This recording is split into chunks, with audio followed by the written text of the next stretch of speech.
वाहिगुरु जी का खालसा वाहिगुरु जी की फतेह। गुरु रूप गुरु प्यारी साध संगत जीओ, इस गल नूं याद रखो भी जदों असी गुरु ग्रंथ साहिब जी की पावन अमृतमई बाणी नूं पढ़दे हां जी, ते गुरु ग्रंथ साहिब जी की पावन अमृतमई बाणी विच सानूं बहुत सारे शब्द जिहड़े आ वो अजीहे पढ़न नूं मिलदे आ जी, जिन्हां शब्दां दे विच हर एक शब्द दा अखीरला अखर हाहा हुंदा है ते हाहे अखर दे पैर दे विच जिहड़ी है वो औंकड़ दी मात्रा लगी हुंदी आ। ते जिहड़ियां सिख संगतां रोजाना गुरु ग्रंथ साहिब जी की पावन अमृतमई बाणी का सहज पाठ करदियां हन, कई सिख संगतां अजिहियां हन जिहड़ियां सिख संगतां नूं अजिहे शब्दां दा उचारण करन दे विच जिहड़ी है वो दिक्कत हुंदी है जी। कई सज्जन अजिहे शब्दां दा उचारण अपनी मन की मर्जी दे नाल किसे होर ढंग नाल कर रहे हुंदे आ ते कई सज्जन जिहड़े आ अजिहे शब्दां दा उचारण किसे होर ढंग नाल करदे आ जी। तो अज आओ गुरबाणी सीखीए। इस प्रोग्राम दे विच मैं आप समूह सिख संगतां दे नाल अजिहे ही शब्दां दे शुद्ध उचारण संबंधी विचार साझे करन जा रहा हाँ। ते मैं आप समूह संगत नूं बेनती करना चाहांगा भी अज दे इस प्रोग्राम नूं बहुत ही ध्यान दे के बहुत ही तवज्जो दे नाल आप भी देखो ते होरना सिख संगतां दे नाल भी जरूर शेयर करियो जी। तो साध संगत आ तुसीं देख सकदे हो आ ब्लैक बोर्ड दे उपर मैं गुरबाणी दे विचों कुछ शब्द जिहड़े आ वो नोट कीते होए आ ते इन्हां सारे शब्दां दे विच तुसीं देखो एक चीज़ जिहड़ी है वो बहुत कॉमन सानूं दिखाई पैंदी है जी। वो चीज़ किहड़ी है जी, हर एक शब्द विच तुसीं देख सकते हो भी हर एक शब्द का जिहड़ा अखीरला अखर है वो है जी हाहा अखर, ते हाहे अखर दे पैर दे विच जिहड़ी है वो औंकड़ दी मात्रा लगी हुई है जी।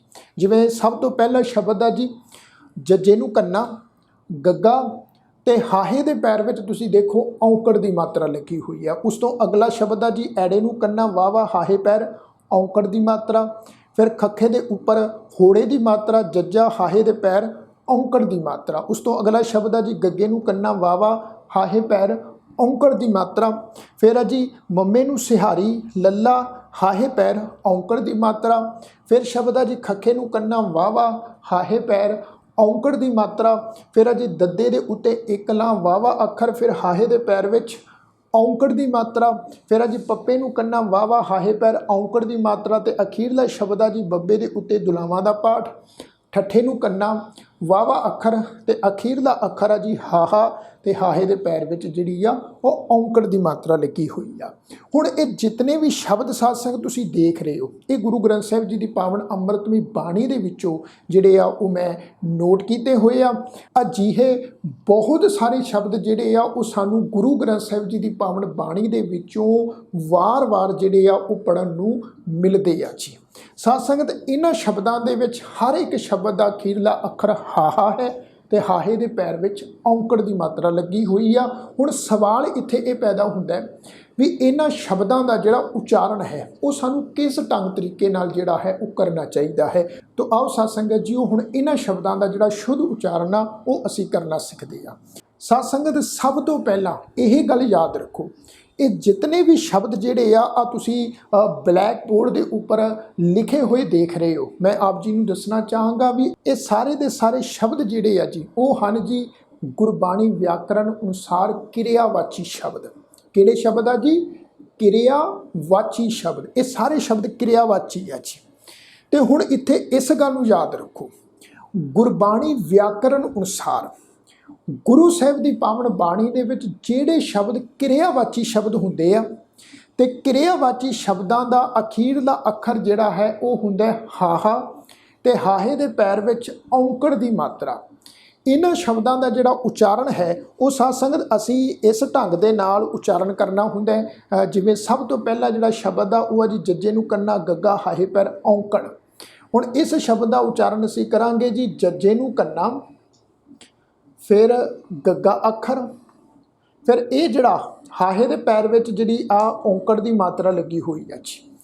ये जिहड़ा हाहे पैर औंकड़ दी मात्रा वा ये साध संगत इस गल नूं याद रखो भी गग्गे दे उपर होड़े दी मात्रा वांगू उचारण होवेगी। इस शब्द का जिहड़ा शुद्ध उचारण आ जी वो उचारण बनेगा जागो। ये जिहड़ी हाहे दे पैर विच औंकड़ दी मात्रा सी ये अपने तो पहले अखर, पहला अखर है जी गग्गा, ਗੱਗੇ ਦੇ ਉੱਪਰ ਜਿਹੜੀ ਆ ਉਹ ਹੋੜੇ ਦੀ ਮਾਤਰਾ ਵਾਂਗੂ ਉਚਾਰਨ ਹੋ ਰਹੀ ਆ ਜੀ। तो ਇਹਦਾ ਉਚਾਰਨ ਹੋਵੇਗਾ ਜੀ ਜਾਗੋ। ਇਸ ਤੋਂ ਅਗਲਾ ਜਿਹੜਾ ਸ਼ਬਦ ਆ ਜੀ, ਇਹ ਸ਼ਬਦ ਆ ਐੜੇ ਨੂੰ ਕੰਨਾ ਵਾਵਾ ਹਾਹੇ ਪੈਰ ਔਂਕੜ। ਹੁਣ ਇੱਥੇ ਸਾਧ ਸੰਗਤ ਅਸੀਂ ਉਚਾਰਨ ਕਰਾਂਗੇ ਐੜੇ ਨੂੰ ਕੰਨਾ, ਫਿਰ ਵਾਵਾ ਅੱਖਰ, ਫਿਰ ਇਹ ਜਿਹੜੀ ਹਾਹੇ ਪੈਰ ਔਂਕੜ ਦੀ ਮਾਤਰਾ ਵਿੱਚ ਇਹਦਾ ਉਚਾਰਨ ਹੋਵੇਗਾ ਵਾਵੇ ਦੇ ਉੱਪਰ ਹੋੜੇ ਦੀ ਮਾਤਰਾ ਨਾਲ। ਕੀ ਉਚਾਰਨ ਹੋਏਗਾ ਜੀ ਆਵੋ। ਪਹਿਲਾ ਸ਼ਬਦ ਆ ਜੀ ਜਾਗੋ, ਦੂਸਰਾ ਸ਼ਬਦ ਆ ਜੀ ਆਵੋ। ਇਸ ਤੋਂ ਬਾਅਦ ਤੀਸਰਾ ਸ਼ਬਦ ਆ ਜੀ ਖੱਖੇ ਦੇ ਉੱਪਰ ਹੋੜੇ ਦੀ ਮਾਤਰਾ, ਫਿਰ ਆ ਜੀ ਜੱਜਾ ਅੱਖਰ, ਫਿਰ ਆ ਜਿਹੜੀ ਹਾਹੇ ਪੈਰ ਔਂਕੜ ਦੀ ਮਾਤਰਾ ਵਿੱਚ ਇਹ ਆਪਣੇ ਤੋਂ ਪਹਿਲੇ ਅੱਖਰ, ਪਹਿਲਾ ਅੱਖਰ ਕਿਹੜਾ ਜੀ ਜੱਜਾ, ਜੱਜੇ ਦੇ ਉੱਪਰ ਹੋੜੇ ਦੀ ਮਾਤਰਾ ਵਾਂਗੂ ਉਚਾਰਨ ਹੋਏਗੀ, ਉਚਾਰਨ ਹੋਏਗਾ ਜੀ ਖੋਜੋ। ਰਾਈਟ। ਇਸ ਤੋਂ ਅਗਲਾ ਸ਼ਬਦ ਆ ਜੀ ਗੱਗੇ ਨੂੰ ਕੰਨਾ ਵਾਵਾ ਤੇ ਆ ਜਿਹੜੀ ਹਾਹੇ ਪੈਰ ਔਂਕੜ ਦੀ ਮਾਤਰਾ ਵਾ, ਇਸ ਦਾ ਉਚਾਰਨ ਹੋਏਗਾ ਸਾਧ ਸੰਗਤ ਆਪਣੇ ਤੋਂ ਪਹਿਲੇ ਅੱਖਰ ਵਾਵੇ ਦੇ ਉੱਪਰ ਹੋੜੇ ਦੀ ਮਾਤਰਾ ਵਾਂਗੂ ਉਚਾਰਨ ਹੋਏਗਾ ਜੀ ਗਾਵੋ। ਇਸੇ ਤਰ੍ਹਾਂ ਇਹ ਸ਼ਬਦ ਆ ਜੀ ਮੰਮੇ ਨੂੰ ਸਿਹਾਰੀ, ਲੱਲਾ ਅੱਖਰ ਜੋ ਹਾਹੇ ਪੈਰ ਔਂਕੜ ਦੀ ਮਾਤਰਾ ਵਾ ਜੀ, ਇਹ ਲੱਲੇ ਅੱਖਰ ਦੇ ਉੱਪਰ ਜਿਹੜੀ ਹੈ ਉਹ ਹੋੜੇ ਦੀ ਮਾਤਰਾ ਵਾਂਗੂ ਉਚਾਰਨ ਹੋਏਗੀ। ਸ਼ਬਦ ਦਾ ਉਚਾਰਨ ਹੋਵੇਗਾ ਜੀ ਮਿਲੋ। ਸ਼ਬਦ ਆ ਜੀ ਜਾਗੋ, ਆਵੋ, ਖੋਜੋ, ਗਾਵੋ ਅਤੇ ਅਖੀਰਲਾ ਸ਼ਬਦ ਆ ਮਿਲੋ। ਇਸੇ ਤਰ੍ਹਾਂ ਸਾਧ ਸੰਗਤ ਇਹ ਸ਼ਬਦ ਆ ਖੱਖੇ ਨੂੰ ਕੰਨਾ, ਫਿਰ ਆ ਜੀ ਵਾਵਾ ਅੱਖਰ, ਇਹ ਜੋ ਹਾਹੇ ਪੈਰ ਔਂਕੜ ਦੀ ਮਾਤਰਾ ਵਾ ਇਹ ਆਪਣੇ ਤੋਂ ਪਹਿਲੇ ਅੱਖਰ, ਪਹਿਲਾ ਅੱਖਰ ਹੈ ਜੀ ਵਾਵਾ, ਵਾਵੇ ਦੇ ਉੱਪਰ ਹੋੜੇ ਦੀ ਮਾਤਰਾ ਵਾਂਗੂ ਉਚਾਰਨ ਹੋਏਗੀ। ਸ਼ਬਦ ਦਾ ਉਚਾਰਨ ਹੋਏਗਾ ਖਾਵੋ। ਇਸ ਤੋਂ ਬਾਅਦ ਇਹ ਸ਼ਬਦ ਹੈ ਜੀ ਦੱਦੇ ਉੱਤੇ ਇਕਲਾ, ਫਿਰ ਹੈ ਜੀ ਵਾਵਾ ਅੱਖਰ, ਫਿਰ ਹਾਹੇ ਪੈਰ ਔਂਕੜ ਦੀ ਜਿਹੜੀ ਮਾਤਰਾ ਵਾ ਇਹ ਵਾਵੇ ਅੱਖਰ ਉੱਤੇ ਹੋੜੇ ਦੀ ਮਾਤਰਾ ਵਾਂਗੂ ਉਚਾਰਨ ਹੋਏਗੀ। ਸ਼ਬਦ ਦਾ ਕੀ ਉਚਾਰਨ ਹੋਏਗਾ ਜੀ ਦੇਵੋ। ਇਸੇ ਤਰ੍ਹਾਂ ਇਹ ਸ਼ਬਦ ਹੈ ਜੀ ਪੱਪੇ ਨੂੰ ਕੰਨਾ ਵਾਵਾ ਅੱਖਰ, ਇਹ ਹਾਹੇ ਪੈਰ ਔਂਕੜ ਦੀ ਮਾਤਰਾ ਆਪਣੇ ਤੋਂ ਪਹਿਲੇ ਅੱਖਰ ਵਾਵੇ ਉੱਤੇ ਹੋੜੇ ਵਾਂਗੂ ਉਚਾਰਨ ਹੋਏਗੀ, ਉਚਾਰਨ ਬਣੇਗਾ ਜੀ ਪਾਵੋ।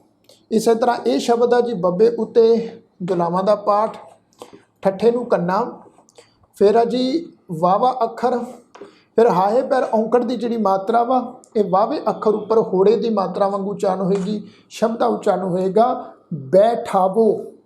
ਤੋ ਸਾਧ ਸੰਗਤ ਇਹ ਸਾਰੇ ਸ਼ਬਦਾਂ ਦਾ ਉਚਾਰਨ ਅਸੀਂ ਇੰਜ ਹੀ ਕਰਨਾ ਵਾ ਵੀ ਜਿਹੜੇ ਸ਼ਬਦ, ਇਸ ਗੱਲ ਨੂੰ ਯਾਦ ਰੱਖੋ, ਫਿਰ ਤੋਂ ਰਿਪੀਟ ਕਰ ਰਹੇ ਹਾਂ ਵੀ ਜਿਹੜੇ ਸ਼ਬਦ ਕਿਰਿਆਵਾਚੀ ਹੋਣ ਤੇ ਕਿਰਿਆਵਾਚੀ ਸ਼ਬਦ ਦਾ ਅਖੀਰਲਾ ਅੱਖਰ ਹਾਹਾ ਹੋਵੇ, ਹਾਹੇ ਦੇ ਪੈਰ ਦੇ ਵਿੱਚ ਔਂਕੜ ਦੀ ਮਾਤਰਾ ਲੱਗੀ ਹੋਵੇ, ਇਹਨਾਂ ਸ਼ਬਦਾਂ ਦਾ ਉਚਾਰਨ ਕਰਾਂਗੇ। ਹਾਹੇ ਪੈਰ ਜਿਹੜੀ ਲੱਗੀ ਹੋਈ ਔਂਕੜ ਦੀ ਮਾਤਰਾ ਹੈ ਇਹ ਆਪਣੇ ਤੋਂ ਪਹਿਲੇ ਅੱਖਰ ਦੇ ਉੱਪਰ ਹੋੜੇ ਦੀ ਮਾਤਰਾ ਵਾਂਗੂ ਉਚਾਰਨ ਹੋਵੇਗੀ।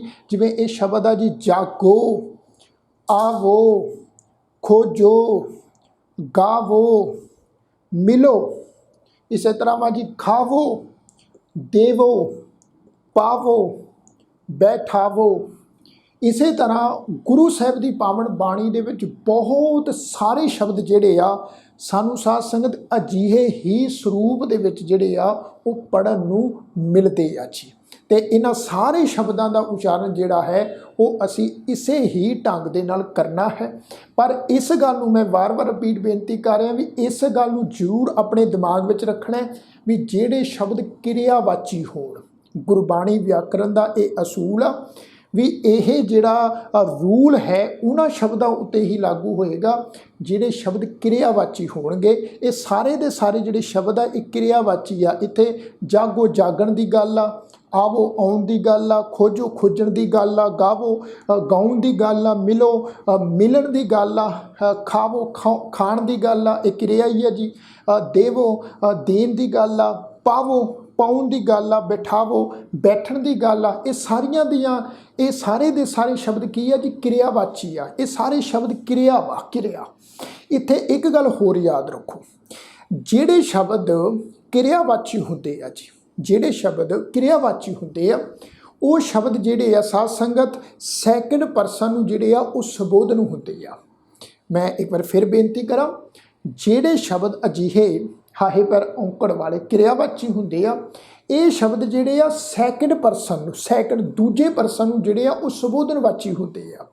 ਉੱਥੇ ਆਪਣੀ ਫਸਟ ਪਰਸਨ ਦੀ ਗੱਲ ਨਹੀਂ ਚੱਲ ਰਹੀ ਹੁੰਦੀ। ਇੱਥੇ ਜਿਵੇਂ ਸ਼ਬਦ ਹੈ ਜੀ ਜਾਗੋ, ਕੌਣ ਜਾਗੇ ਜੀ, ਤੁਸੀਂ ਜਾਗੋ। ਆਵੋ, ਤੁਸੀਂ ਆਵੋ, ਸੈਕੰਡ ਪਰਸਨ ਨੂੰ ਸੰਬੋਧਨ ਆ ਜੀ। ਖੋਜੋ, ਤੁਸੀਂ ਖੋਜੋ। ਗਾਵੋ, ਤੁਸੀਂ ਗਾਵੋ। ਮਿਲੋ, ਤੁਸੀਂ ਮਿਲੋ। ਖਾਵੋ, ਤੁਸੀਂ ਖਾਵੋ। ਦੇਵੋ, ਤੁਸੀਂ ਦੇਵੋ। ਪਾਵੋ, ਤੁਸੀਂ ਪਾਵੋ। ਬੈਠਾਵੋ, ਤੁਸੀਂ ਬੈਠੋ। ਇਹ ਸਾਰੇ ਦੇ ਸਾਰੇ ਸ਼ਬਦ ਕੀ ਹੈ ਜੀ, ਸੈਕੰਡ ਪਰਸਨ ਨੂੰ ਦੂਸਰੇ ਪੁਰਖ ਨੂੰ ਜਿਹੜੇ ਆ ਉਹ ਸੰਬੋਧਨਵਾਚੀ ਸ਼ਬਦ ਆ। ਤੋ ਮੈਂ ਉਮੀਦ ਕਰਦਾ ਹਾਂ ਵੀ ਇਹਨਾਂ ਸ਼ਬਦਾਂ ਦੇ ਉਚਾਰਨ ਸੰਬੰਧੀ ਜਿਹੜੀ ਹੈ ਉਹ ਆਪ ਜੀ ਨੂੰ ਜ਼ਰੂਰ ਸਮਝ ਵਿੱਚ ਆ ਗਈ ਹੋਵੇਗੀ। ਵਿਚਾਰ ਵੀ ਜਿਹੜੇ ਸ਼ਬਦ ਕਿਰਿਆਵਾਚੀ ਹੋਣ, ਦੂਜੇ ਪਰਸਨ ਨੂੰ ਦੂਸਰੇ ਪੁਰਖ ਨੂੰ ਸੰਬੋਧਨਵਾਚੀ ਹੋਣ, ਉਹਨਾਂ ਸ਼ਬਦਾਂ ਦਾ ਜਿਹੜਾ ਉਚਾਰਨ ਹੈ, ਹਾਹੇ ਪੈਰ ਔਂਕੜ ਵਾਲੇ ਸ਼ਬਦਾਂ ਦਾ ਉਚਾਰਨ ਜਿਹੜਾ ਹੈ ਆਪਣੇ ਤੋਂ ਪਹਿਲੇ ਅੱਖਰ ਉੱਪਰ ਜਿਹੜਾ ਹੈ ਹੋੜੇ ਦੀ ਮਾਤਰਾ ਵਾਂਗੂ ਜਿਹੜਾ ਹੈ ਉਹ ਉਚਾਰਨ ਹੁੰਦਾ ਹੈ। ਸਾਧ ਸੰਗਤ, ਤੋਂ ਇਹ ਸਾਰੇ ਦੇ ਸਾਰੇ ਸ਼ਬਦ ਹੈ ਜੀ ਕਿਰਿਆਵਾਚੀ। ਹੁਣ ਇਸ ਤੋਂ ਅੱਗੇ, ਕਿਉਂਕਿ ਇੱਥੇ ਹੀ ਇਹ ਗੱਲ ਯਾਦ ਰੱਖੋ, ਇਹ ਰੂਲ ਜਿਹੜਾ ਹੈ ਇਹ ਖਤਮ ਨਹੀਂ ਹੁੰਦਾ, ਕਿਉਂਕਿ ਹਾਹੇ ਪੈਰ ਜਿਹੜੇ ਔਂਕੜ ਵਾਲੇ ਸ਼ਬਦ ਆ ਉਹ ਕੇਵਲ ਗੁਰਬਾਣੀ ਦੇ ਵਿੱਚ, ਇਸ ਗੱਲ ਨੂੰ ਯਾਦ ਰੱਖੋ ਵੀ ਕਿਰਿਆਵਾਚੀ ਹੀ ਨਹੀਂ ਹੁੰਦੇ। ਗੁਰਬਾਣੀ ਦੇ ਵਿੱਚ ਅਜਿਹੇ ਸ਼ਬਦ ਬਹੁਤ ਸਾਰੇ ਸਾਨੂੰ ਹੋਰ ਵੀ ਪੜ੍ਹਨ ਨੂੰ ਮਿਲਦੇ ਆ ਜਿਹੜੇ ਸ਼ਬਦ ਕਿਰਿਆਵਾਚੀ ਨਾ ਹੋ ਕੇ ਉਹ ਸ਼ਬਦ ਹੁੰਦੇ ਆ ਜੀ ਨਾਉਨ।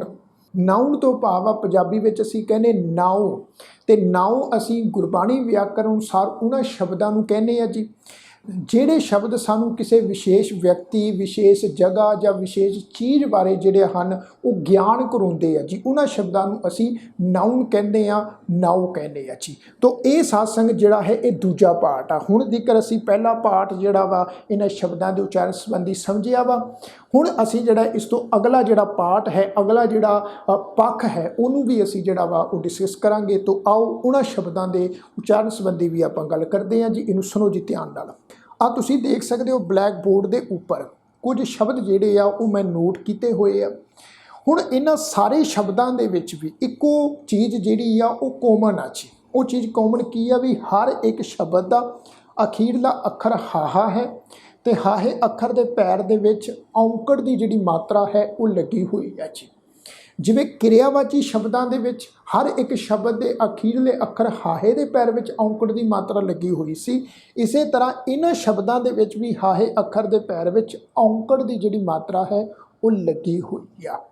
ਪਰ ਸਾਧ ਸੰਗਤ ਇੱਥੇ ਇਸ ਗੱਲ ਨੂੰ ਖਿਆਲ ਵਿੱਚ ਰੱਖੋ, ਇਹ ਜਿਹੜੇ ਸ਼ਬਦ ਆ ਇਹ ਸਾਰੇ ਸ਼ਬਦ ਜਿੰਨੇ ਵੀ ਆ, ਪਹਿਲਾ ਸ਼ਬਦ ਹੈ ਜੀ ਐੜਾ, ਰਾਰਾ, ਸੱਸਾ, ਹਾਹੇ ਪੈਰ ਔਂਕੜ। ਦੂਸਰਾ ਸ਼ਬਦ ਆ ਸੱਸਾ, ਰਾਰੇ ਨੂੰ ਬਿਹਾਰੀ, ਰਾਰਾ, ਫਿਰ ਹਾਹੇ ਪੈਰ ਔਂਕੜ। ਫਿਰ ਆ ਜੀ ਸੱਸੇ ਪੈਰ ਔਂਕੜ ਦੀ ਮਾਤਰਾ, ਖੱਖਾ ਅੱਖਰ, ਫਿਰ ਹਾਹੇ ਪੈਰ ਔਂਕੜ, ਸੱਸੇ ਨੂੰ ਕੰਨਾ, ਫਿਰ ਦੱਦਾ, ਹਾਹੇ ਪੈਰ ਔਂਕੜ। ਫਿਰ ਆ ਜੀ ਐੜੇ ਉੱਪਰ ਟਿੱਪੀ ਦੀ ਮਾਤਰਾ, ਦੱਦਾ, ਰਾਰਾ, ਫਿਰ ਹਾਹੇ ਪੈਰ ਔਂਕੜ। ਫਿਰ ਆ ਜੀ ਸ਼ਬਦ ਭੱਬੇ ਦੇ ਉੱਪਰ ਟਿੱਪੀ ਦੀ ਮਾਤਰਾ, ਡੱਡਾ ਅੱਖਰ, ਹਾਹੇ ਪੈਰ ਔਂਕੜ। ਫਿਰ ਆ ਸੱਸੇ ਨੂੰ ਕੰਨਾ, ਦੱਦਾ, ਹਾਹੇ ਪੈਰ ਔਂਕੜ। ਫਿਰ ਆ ਜੀ ਕੱਕੇ ਦੇ ਪੈਰ ਵਿੱਚ ਔਂਕੜ, ਰਾਰਾ, ਸੱਸਾ, ਹਾਹੇ ਪੈਰ ਔਂਕੜ ਦੀ ਮਾਤਰਾ। ਤੇ ਗੱਲ ਇਹ ਖਿਆਲ ਵਿੱਚ ਰੱਖਣ ਵਾਲੀ, ਇਹ ਸਾਰੇ ਦੇ ਸਾਰੇ ਸ਼ਬਦ ਜਿਹੜੇ ਆ ਇਹ ਕਿਰਿਆਵਾਚੀ ਸ਼ਬਦ ਨਹੀਂ ਆ। ਜੇ ਇਹ ਸ਼ਬਦ ਕਿਰਿਆਵਾਚੀ ਨਹੀਂ ਆ ਤੇ ਇਹ ਸਾਰੇ ਦੇ ਸਾਰੇ ਸ਼ਬਦ ਕਿਹੜੇ ਆ ਜੀ? ਇਸ ਗੱਲ ਨੂੰ ਖਿਆਲ 'ਚ ਰੱਖੋ ਵੀ ਇਹ ਸਾਰੇ ਸ਼ਬਦ ਕਿਰਿਆਵਾਚੀ ਨਹੀਂ ਆ। ਇਹ ਸ਼ਬਦ ਕੀ ਆ ਜੀ? ਇਹ ਸ਼ਬਦ ਆ ਜੀ ਨਾਉਨ, ਜਿਸ ਦੇ ਬਾਰੇ ਮੈਂ ਤੁਹਾਡੇ ਨਾਲ ਪਹਿਲਾਂ ਬੇਨਤੀ ਸਾਂਝੀ ਕੀਤੀ ਆ। ਇਹ ਸਾਰੇ ਦੇ ਸਾਰੇ ਸ਼ਬਦ ਆ ਜੀ ਨਾਉਨ, ਨਾਉ। ਤੇ ਇਹਨਾਂ ਸ਼ਬਦਾਂ ਦਾ ਜਿਹੜਾ ਉਚਾਰਨ ਆ ਉਹ ਅਸੀਂ ਕਿਸ ਢੰਗ ਦੇ ਨਾਲ ਕਰਨਾ ਹੈ? ਇੱਕ ਚੀਜ਼ ਜਿਹੜੀ ਆ ਉਹ ਕਾਮਨ ਆ ਜੀ। ਉਹ ਕਾਮਨ ਕਿਹੜੀ ਚੀਜ਼ ਆ ਜੀ? ਜਦੋਂ ਹਾਹੇ ਦੇ ਪੈਰ ਵਿੱਚ ਔਂਕੜ ਦੀ ਮਾਤਰਾ ਲੱਗੀ ਹੋਵੇ ਤੇ ਹਾਹੇ ਪੈਰ ਲੱਗੀ ਹੋਈ ਔਂਕੜ ਦੀ ਜਿਹੜੀ ਮਾਤਰਾ ਵਾ ਆਪਣੇ ਤੋਂ ਪਹਿਲੇ ਅੱਖਰ ਉੱਪਰ ਹੋੜੇ ਦੀ ਮਾਤਰਾ ਵਾਂਗੂ ਉਚਾਰਨ ਹੁੰਦੀ ਆ। ਇਹ ਕਿਰਿਆਵਾਚੀ ਸ਼ਬਦਾਂ ਦੇ ਵਿੱਚ ਵੀ ਰੂਲ ਆ ਜੀ, ਤੇ ਇਹ ਜਿਹੜਾ ਰੂਲ ਹੈ ਇਹ ਨਾਉਨ ਵਾਲੇ ਸ਼ਬਦਾਂ ਵਿੱਚ ਵੀ ਆ। ਪਰ ਇੱਕ ਚੀਜ਼ ਜਿਹੜੀ ਆ ਉਹ ਵੱਖਰੀ ਆ ਜੀ। ਉਹ ਕਿਰਿਆਵਾਚੀ ਸ਼ਬਦਾਂ ਦੇ ਉਚਾਰਨ ਨਾਲੋਂ ਨਾਉਨ ਵਾਲੇ ਸ਼ਬਦਾਂ ਦੇ ਉਚਾਰਨ ਵਿੱਚ ਵੱਖਰੀ ਆ ਜੀ। ਉਹ ਵੱਖਰੀ ਕਿਹੜੀ ਆ ਜੀ? ਕਾਮਨ ਚੀਜ਼ ਇਹ ਹੋ ਗਈ, ਜਿਵੇਂ ਇਹ ਸ਼ਬਦ ਆ ਜੀ ਐੜੇ, ਐੜਾ, ਫਿਰ ਆ ਜੀ ਰਾਰਾ ਅੱਖਰ, ਫਿਰ ਆ ਜੀ ਸੱਸਾ ਅੱਖਰ। ਹੁਣ ਹਾਹੇ ਪੈਰ ਜਿਹੜੀ ਔਂਕੜ ਦੀ ਮਾਤਰਾ ਵਾ ਆਪਣੇ ਤੋਂ ਪਹਿਲੇ ਅੱਖਰ ਦੇ ਉੱਪਰ ਹੋੜੇ ਦੇ ਵਾਂਗੂ ਉਚਾਰਨ ਹੋਵੇਗੀ। ਇਹ ਕਾਮਨ ਚੀਜ਼ ਆ ਗਈ। ਕਿਰਿਆਵਾਚੀ ਸ਼ਬਦਾਂ ਦੇ ਵਿੱਚ ਵੀ ਅਜਿਹਾ ਰੂਲ ਆ ਜੀ, ਨਾਉਨ ਵਾਲੇ ਸ਼ਬਦਾਂ ਵਿੱਚ ਵੀ ਅਜਿਹਾ ਰੂਲ ਆ। ਪਰ ਦੂਸਰੀ ਵੱਖਰੀ ਗੱਲ ਇਹ ਆ ਵੀ ਜਿਹੜੇ ਨਾਉਨ ਵਾਲੇ ਸ਼ਬਦ ਆ ਜੀ ਹਾਹੇ ਪੈਰ ਔਂਕੜ ਦੀ ਮਾਤਰਾ ਨਾਲ, ਇਹਨਾਂ ਸ਼ਬਦਾਂ ਦਾ ਜਿਹੜਾ ਉਚਾਰਨ ਆ ਉਹ ਉਚਾਰਨ ਅਸੀਂ ਕਰਨਾ ਬਿੰਦੀ ਸਹਿਤ ਜੀ, ਬਿੰਦੀ ਲਗਾ ਕੇ, ਰਾਈਟ। ਬਿੰਦੀ ਸਹਿਤ ਅਸੀਂ ਉਚਾਰਨ ਕਰਨਾ ਵਾ।